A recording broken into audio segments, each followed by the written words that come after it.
Paano nga ba magpalit ng PIN code sa Pag-ibig Loyalty Cash Card natin? Online lang gamit ang Union Bank mobile app. By the way, kung first time mo sa channel na and gusto mo pa ng mga online tutorial videos katulad nito, please click the subscribe button. Nakapag-login na ako sa Union Bank account. Ito yung Pag-ibig Loyalty Cash Card ko. Valid ID na bank account pa. Mula dito, pwede natin palitan yung PIN code natin sa cash card natin. So, i-tap ko lang tong arrow. Andito tayo sa account details. Mapapansin nyo, meron ditong card settings. I-tap ko lang yan. So, ito yung cash card ko. Pwede ko ring i-lock yung card para nga naman kung sakali na bigla itong mawala at least kampante ako na hindi magagamit yon para sa mga transaction.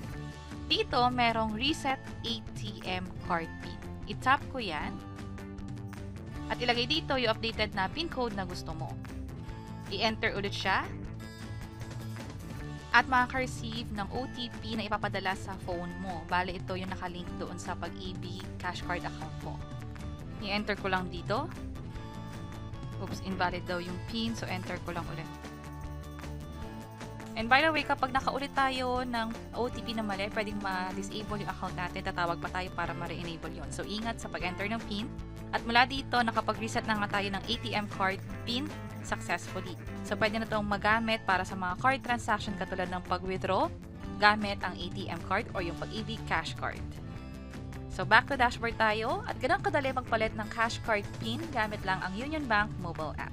Sana nakatulong tong video na to. Kung pakiclick ang like button at para sa iba't ibang mga tutorial videos, pwede nyo i-check ito nasa baba. Sana makatulong. See you sa next videos!